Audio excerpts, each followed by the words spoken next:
Hello everybody and welcome back to episode 14 of Deep Guard. We are stuck today with a forgotten beast that is sitting on a tree and looking ferociously at my fortress. But it ain't doing much more than that, which drives me up the walls. Beyond that, we are building a fortress on the surface. I didn't want to, but my dwarfs started to puke all over the place because they can't handle sunlight anymore. So, long story short, I'm building them a house where they don't have to endure the sunlight anymore while they are slaughtering goblins. At least that's the plan. Now, this guy though is really Kung. Is a real. He's annoying me. Kung is a skinless salamander that disappears occasionally, Armok knows where, and wants to eat my fortress. So Kung is no web spitter, so I'm not that alarmed about his presence here, but at the same time, he is dangerous, or it is dangerous enough to warrant my full attention. I hate this beast. I want to get rid of it. It really pisses me off that it exists. We have to do something about that, I guess, but, well, until then, let's see. None of my stoneworkers' workshops is carving any claystone blocks except for this one. How so? Are we at the end of one cycle, aren't we? Ah, yeah, that's mine. So, yeah, let's amp that up all the way to that. This makes sure that a situation like this doesn't happen anymore. In case you are interested about the intricacies of this system, so currently there is only I'm not finding it anymore. There was only one job left of the bunch, and now only one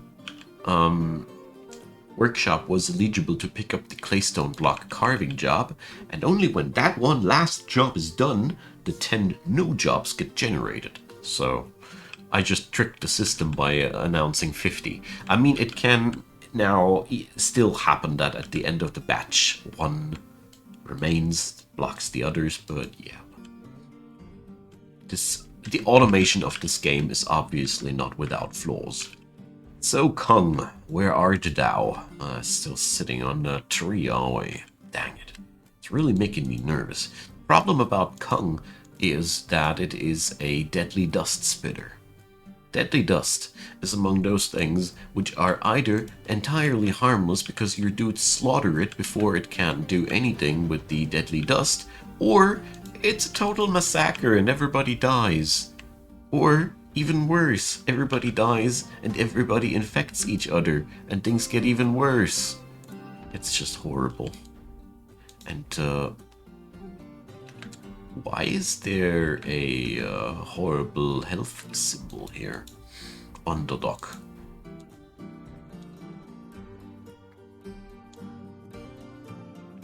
So, trouble breathing.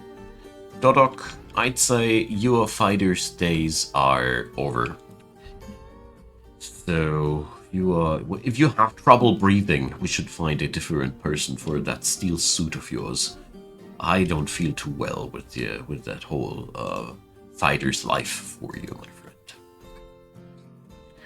Maybe it's time for retiring and carve some stones in your old days, something like that.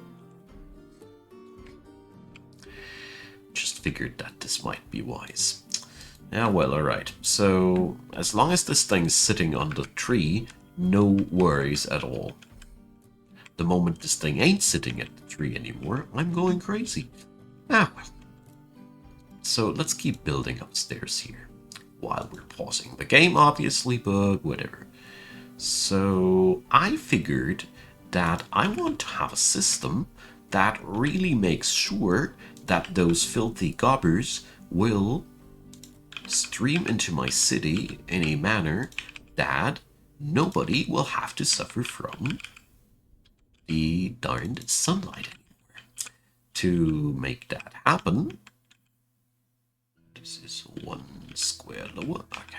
To make that happen, I have come up with this wonderful building plan here. So basically, we're building a mighty funnel for the gobs to stream into, and the way this whole thing is conceptualized makes it so that the enemy will most likely be always under a roof while we're fighting them, and that is totally what I'm after. So I hope that the system will be fun and effective. I don't want to overdo it or anything like that. Just a wonderful, good old fortress in the swamp. Alright. So it'll take a couple of episodes, I'm afraid, until we have the majesty of this whole thing finished. Especially since this entire thing needs a lid. You see, there's still so much work to be done, even with a small scale building on the surface like this one. And I really don't mean I really don't mean that sarcastic in any way. This is a relatively small thing, even compared to the things I've made, and I don't even want to get started about the amazing things that the community does. Alright, she's gonna look like a, what's it called? Space Invaders spaceship. Swamp Invaders. So, SODOR in the deep is munching on some grundles. I'm still amazed about this thing being still alive. I mean, how many things has it killed by now? Even a forgotten beast. So 122 entities have been killed by SODOR since it has moved into our premises. So I'm so darned happy that we're not fighting this thing face to face. So Kung, still sitting on that tree? Love to see that. Hope it stays like that. SODOR eating some grundles. Life's good here in Deepguard. Seriously, we need to capture that SODOR thing before it dies to some random forgotten beast. It'll make a wonderful trophy for our fort, I'd say.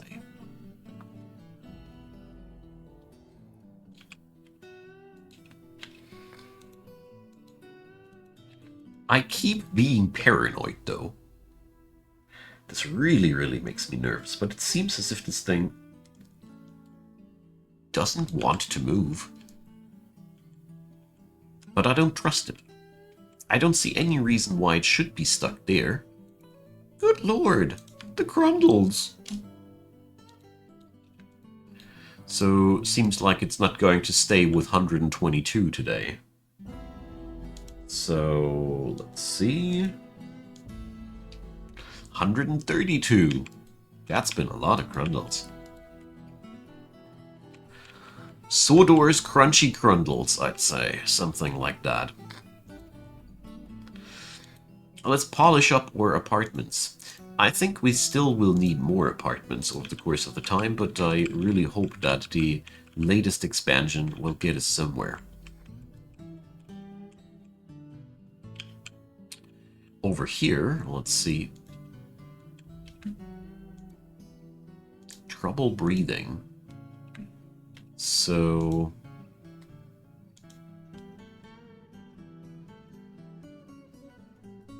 let's see. Maybe they will recuperate eventually. I don't know.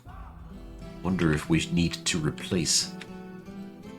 Ah, well, Udiel of the blockaded courtesies. I don't know. I don't have a good feeling about this. Maybe one time later, when you're fully recovered. Let's take one Unib, the stonecutter, and make him a soldier. I don't know.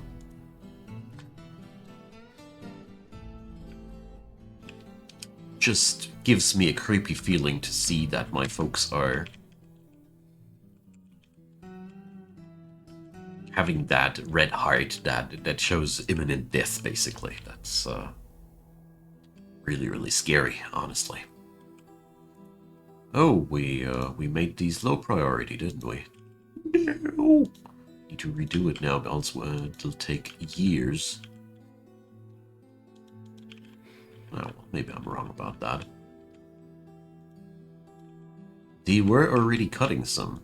I am probably impatient yet again.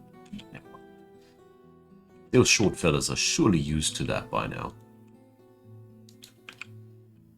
Alright. So my FPS are dying. Why are my FPS dying? Usually this is the reason that the reason for that is that something wants to cross your doors. And maybe it's this giant orb.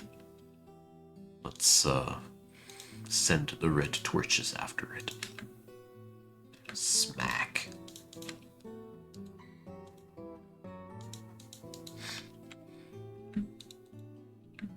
Alright. Not even that did move Kong away from the tree. That's a good sign. I was very, very worried that this creature is only not moving from the tree because, you know, this door was blocked. Dwarf Fortress be weird like that, you see. It's just, I've seen weirder things. That's all I want to say. Okay. Meanwhile, well, seems as if we're making quite nice progress. Let's see if we have enough claystone available for all of our heavy duties here. So guys, do I need to announce the claystone madness? Do I? You see that there it is again. The same thing. And just like I said it is exactly happening. Like that amuses me more like than it should. So I just realized that we are so deep into the series and I still have no clothing in the production. Let me fix that, my friends, but I'll do that off camera. Be right back. Alright, that only took 3 minutes of my life, but I didn't want to make you suffer with me. So all I did was picking up all the items that appear if you... go away macro. That appear when you type in cloth. And I put all the cloth dress items into the list, and then I went into there, and by now I am quite pragmatic. All I'm doing is click, click, and I'll leave it like that. This makes sure that always 10 tunics are available, there's 10 tunics being made, and that is enough for me. That does the trick. As long as I provide enough material and enough workshops, they'll get the job just done. And that's all we're going to do. To provide that, I am going to go into the expenses of making a few more clothing workshops though, and we are going to set up a couple of extra looms, I'd say. The extra claystone that we're excavating is surely going to be used. So where's Kung, huh? Tell me. Still sitting on the tree? That's SODOR. It's not the monster I'm looking for. Where's Kung? There's Kung. There's my boy. Jeez, I need to get rid of this thing. I will go crazy in less than 2 days when I need to keep going like that. This is just madness. I mean, worst case scenario, the thing will be involved in a fight here, and most likely will win. And worst case scenario, we'll have to isolate the dudes of the red torches and see them die horribly. I think this is the worst thing that can happen. Ugh.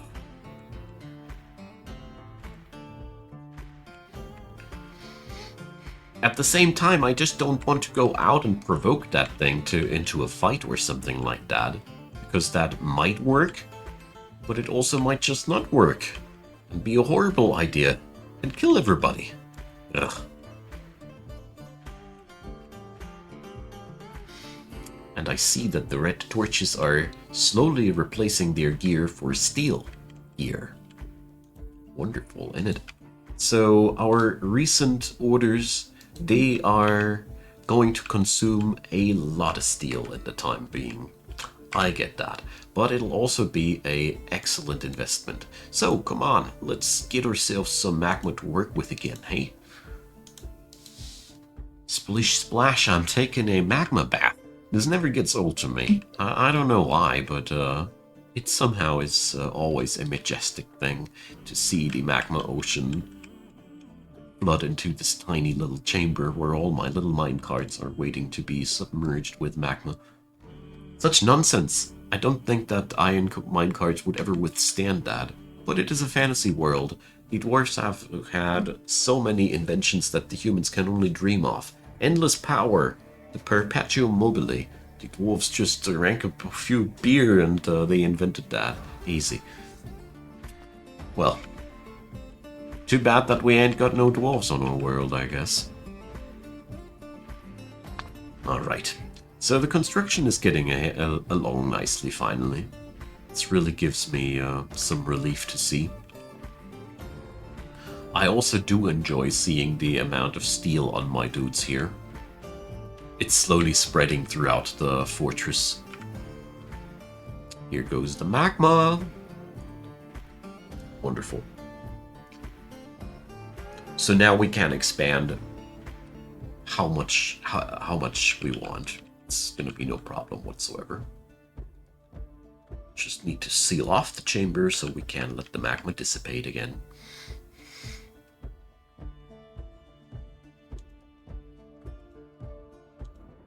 Alright, let's flick the switch.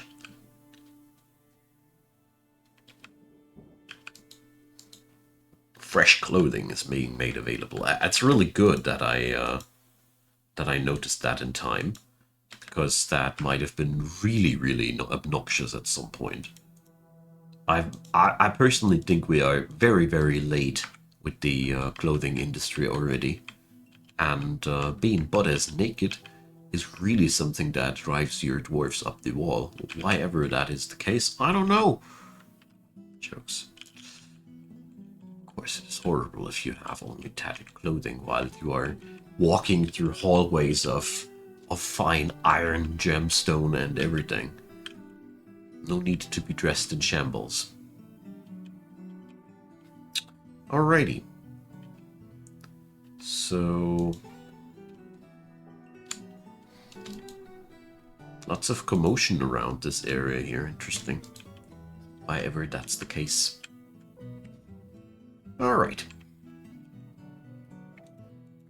So Kong sits on its perch, looming over the subterranean part of the fort. We can't conquer the depths further until I have finished this part of the fort. I really can't. It is too important for me to finally get this part done, as the last time we were fighting, people got injured really badly due to the, I guess it was due to the cave adaptation, because I don't see any other reason how legendary fighters could get themselves injured that badly by just some low-life gobs. That doesn't make any sense whatsoever. So I think this fortification here will serve us well, because even if my guys start chasing the enemy, I can use this basin down here for a stationing command to recall them, and there's a very high likelihood that the enemy will be somewhat around there under a roof, and if everything fails me, I'm just going to expand that goddamned space invader with another turn of corridors. Ha! That's what we're going to do. There's enough stone down there to make it happen. You just see. So, I'm so freaking tempted to just send a hit squad after Kong, because I bet if we'd be sending somebody down there, fighters, that thing would immediately leap off the tree and start whacking. Sometimes entities bug out like that in Dwarf Fortress. But due to the deadly dust phenomenon on this thing, I am not so inclined. Seriously not. Let's get armed to the teeth first, I'd say. And SODOR is munching some elk bird today. This creature does not know any limits. There we go. Ability to stand last. How the hell? This thing must slither up the surface on its four limbs. Still killing. Horrible creature. Horrible, horrible creature. Must be one of the boogeymen here in our fort. So... But we could capture that boogeyman. I want to.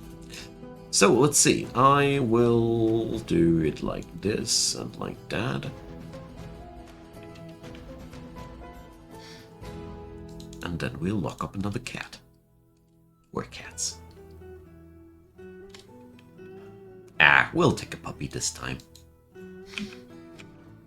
Otherwise, somebody might think that I'm discriminating somebody here. So...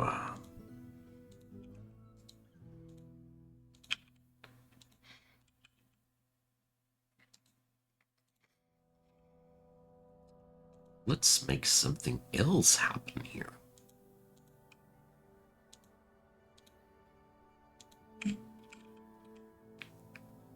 Sort of a transfer chamber. Something like this too.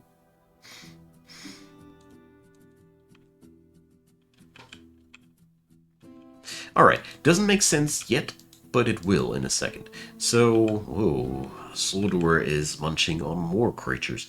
So this is a transfer bay. We are going to put in here more doors. And be scared about the day when the devs fix the game so that these creatures can bash down doors again.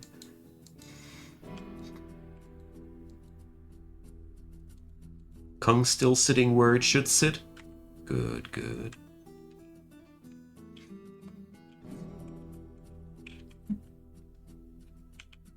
And the rest is just a system that we're going to utilize to transfer the creature further if necessary.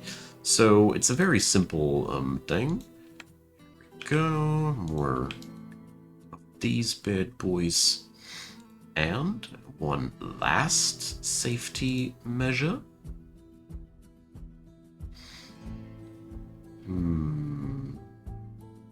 Here, that's a good spot.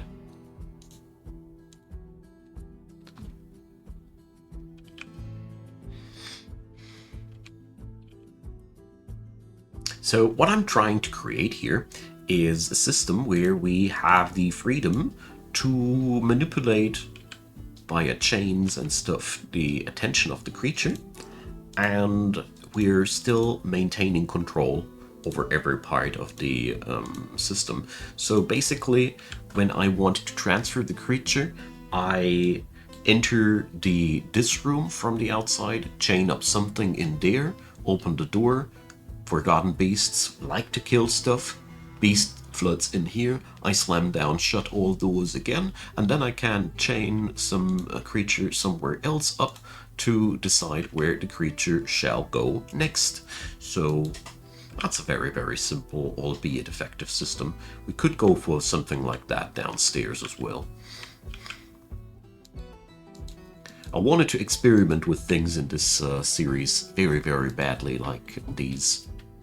So, I think SODOR will be our first guest of honor. Heck, why not? This thing is a freaking legend by now. So, all parts are prepared, aren't they? Yes, yes. Good. So, one last thing. Nah, we're going to wall off this place if necessary. Okay, my friends. Off to adventure and silly ideas. Off to fun! Exclamation mark. So, yeah, this is really, really dangerous. As now, SODOR should be immediately noticing that a new entrance has formed where this thing wants to go. So we need to be on the lookout now.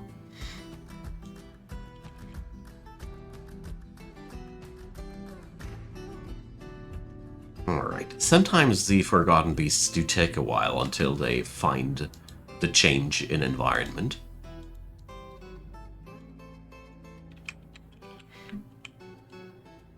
Let's see. But judging from my previous experiences, it cannot take forever. Usually these critters are very, very straightforwardly looking for an entrance to the forts to kill.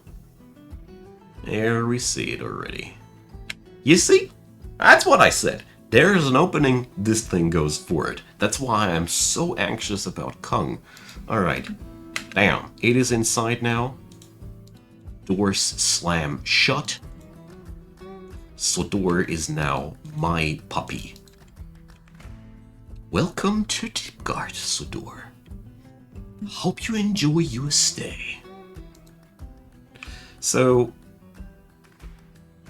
I'm super spooked about the possibility that this thing can suddenly eat doors. That's why I'm setting up another bridge. All right, I don't know. I'm over careful here, but who knows? Maybe this particular creature can do what the others couldn't do. All right, my friends, there we have it. Poor little dog.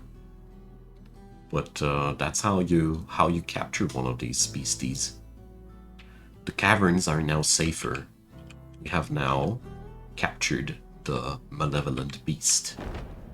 And another one comes immediately. So, door the second? What? Alright, first off, this thing is an imposter. How many SODORs do we have here, huh? And the other thing is, I think we can't kill it. So, let's see. It is an enormous newt with lidless eyes and two long straight tails that squirm and fidget. So, but as a matter of fact, I don't feel like killing this majestic creature just like that. Rather, let's seal off the doors and follow the footsteps of SODOR. I mean, we should make SODOR make the acquaintance of SODOR one day. Wouldn't that be SODORific? So let's see. Where does the creature head towards to? Does it behave like a regular forgotten beast? I think it does. Who's it in combat with?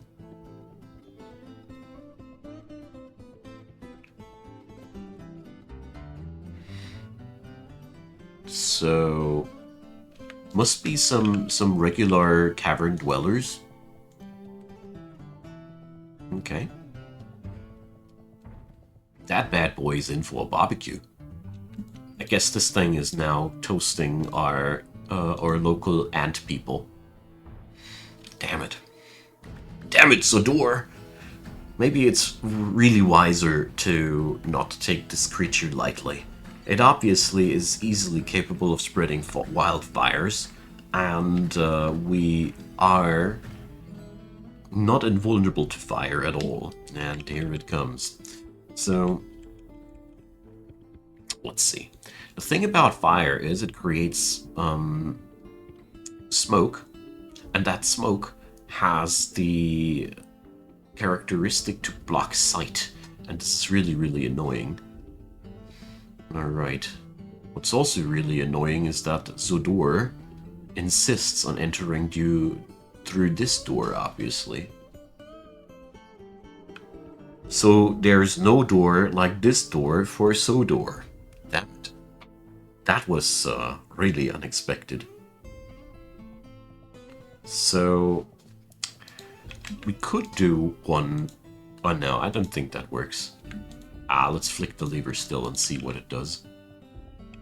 I think the bridge should break now, if I am not misinformed. But I want to try.